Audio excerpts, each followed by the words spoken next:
Manhunt is a stealth horror game developed by Rockstar North and released in 2003 by Rockstar Games, the people that brought you such controversial titles as the Grand Theft Auto series. So you would think that after having to deal with weekly lawsuits, they would put all their efforts into making a sequel to Lemmings, but instead they went, f it. You know what?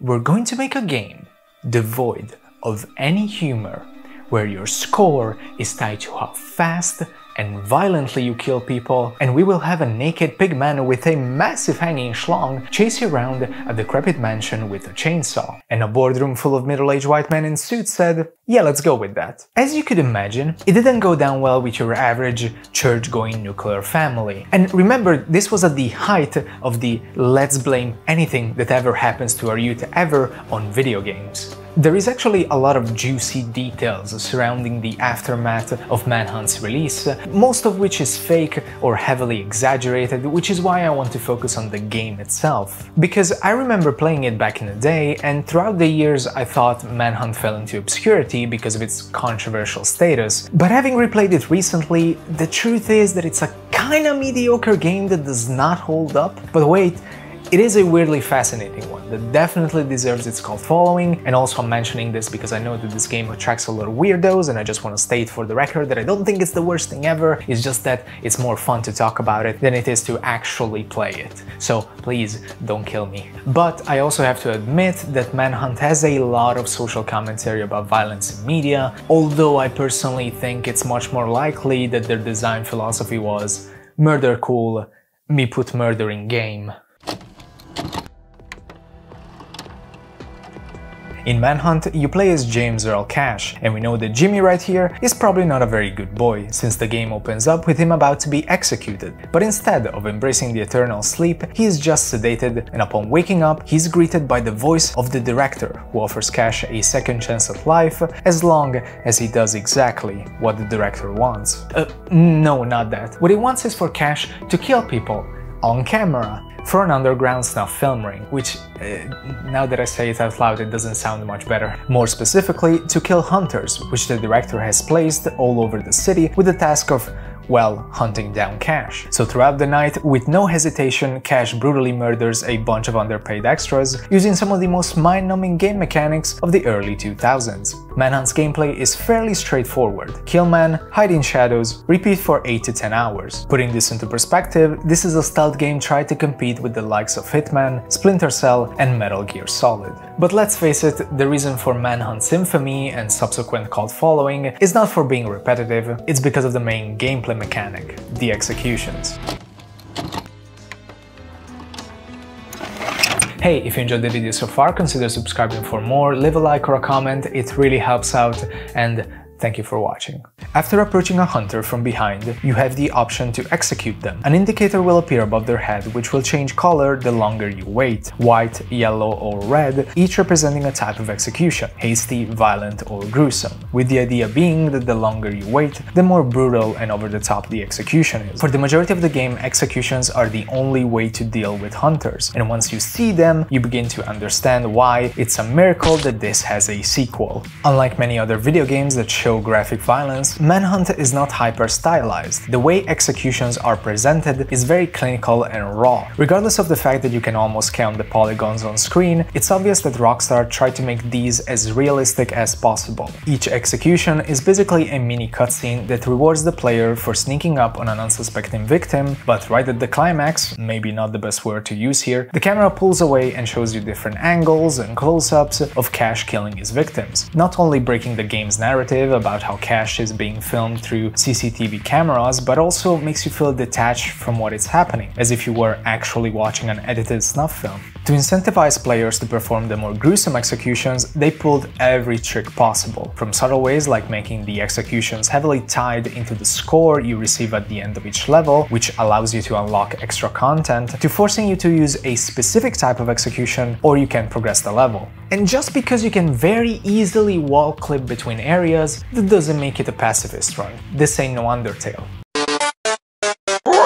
And I would be lying if I said that curiosity didn't get the better of me, because every time I found a new weapon, I purposefully tried all 3 types of executions just to watch the animations and go, ooh, the good doctor is going to prescribe you a coffin. But that feeling of morbid curiosity faded very quickly. It was quite a bold decision by Rockstar to rely so heavily on the executions and the atmosphere alone to keep players' attention. There is no variety with the enemies, all hunters work the same, it's only their ideologies that change. There is basically no story or really any goal to work towards, and all the other gameplay mechanics can be categorized as either kinda useful or carrying a condom in your wallet, you know, just in case. Shadows are OPAF at Rockstar, nerf when. Because of how melee combat works, you can fight multiple enemies at once, meaning that if hunters discover your location, your best bet is to run away and find a place to hide, which is quite easy actually, since every shadow acts like a cloak of invisibility. Unless hunters see you entering a shadow, it doesn't matter how close they are, they will never discover you, which not only breaks your immersion in a game that is trying to be so realistic and brutal about its violence, but it also makes the game fairly easy once you understand how to exploit this.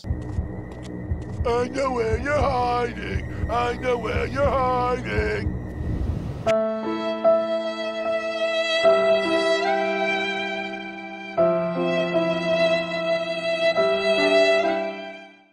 I don't fucking believe the legs on this cucaracha! But here's the thing, shadows are a necessity because of the game's level design.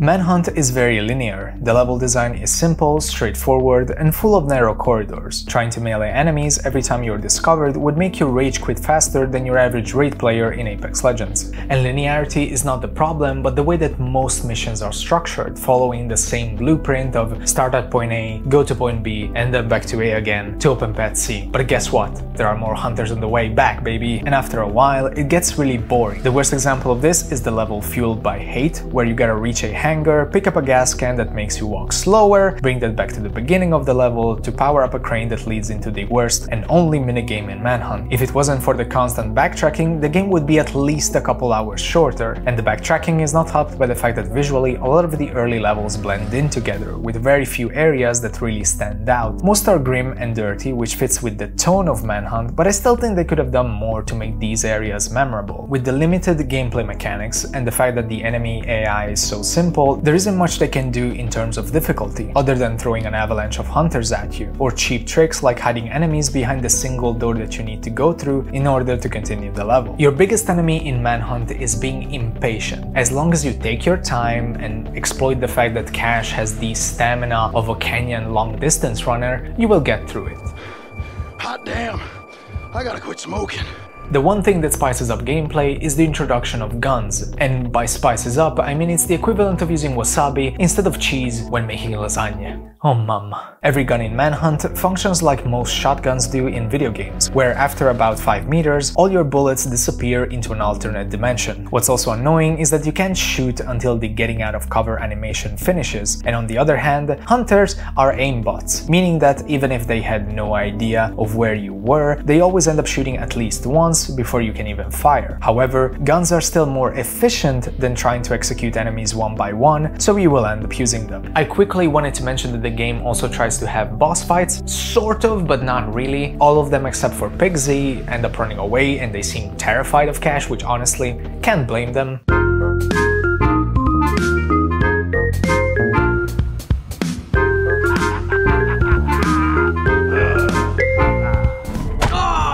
Pig-Z is so iconic, and I mean, no wonder. Look at him. What a beautiful big boy he is. But I gotta say, his boss fight is extremely anticlimactic, and I'm gonna give this a snout out of a butcher diagram. The one major redeeming quality of the game is its atmosphere. If you're a fan of the horror genre and feeling absolutely miserable, this game is right down your dark, dimly lit alley. The music and ambient sound effects elevate this into an IGN 9 out of 10. Playing this game at night, in a dark room with headsets on, trying to sneak around while the soundtrack kicks in, accompanied by the disturbing sounds of Carcer City, creates these moments that are filled with so much suspense and dread that very few games are able to replicate. The music music was composed by Craig Connor, who pretty much scored all the Rockstar games up until that point, and he absolutely nailed it. The mix of heavy electronic beats and the more quiet but lingering sounds that you can't even quite place makes for such an unsettling soundtrack. It's brilliant. The game also has a few very well placed jump scares, most of which you can see coming, but they still manage to be effective because they don't overuse them. In between levels, you get to hear the voice of the director, played by Brian Cox. He is constantly giving Cash instructions on what to do next, but what he is actually doing is taunting you, the player. Okay, so I lied. We haven't quite wrapped this gig up. But hey, you're having fun, right? So, how are we doing, Cash? Enjoying it so far? Monkey see, monkey kill. At parts, this game can be incredibly immersive. A nice touch is that if hunters are alerted but they lose sight of Cash, not only will they start searching for him, but they will also start randomly shooting shadows, thinking he is hiding there. In many ways, the game does such a good job at visually giving you all the information that you need. The game's HUD is almost pointless. All the items you can equip can be seen on Cash, and when you reload weapons, Cash will only drop the empty shells. Now, this might seem like a small thing, but considering that there are modern FPS games that don't take this into account, it's almost refreshing seeing it done in a game from 2003. But then again, you have to watch giant, colorful, spinning triangles to signal that you can now viciously kill a man. And by the way, the animation starts playing before you can actually take them down, which is actually signaled by Cash raising his hands. I'm sorry, I can't help it.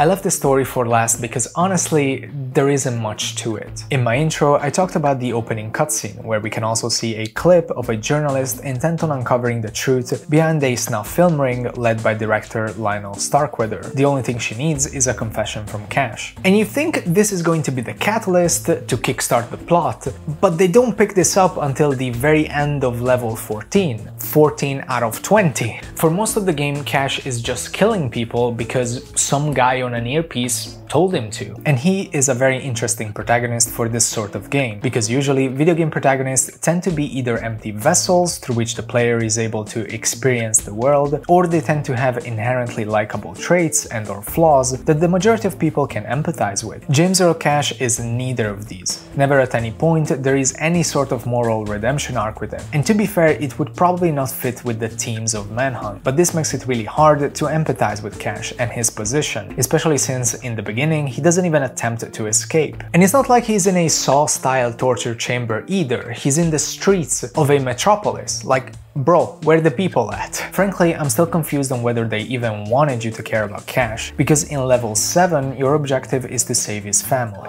They are captured by a group of hunters without the director's approval, which press X to doubt, and the director also makes a comment about how he likes his stars to have a soul. Level 7 is actually the first time you hear Cash talking, albeit not much, and he doesn't speak again until level 14. But really, it doesn't matter if you save his family, because in the next level, the director asks him to retrieve a videotape, and once Cash plays the tape, it's footage of his family getting killed.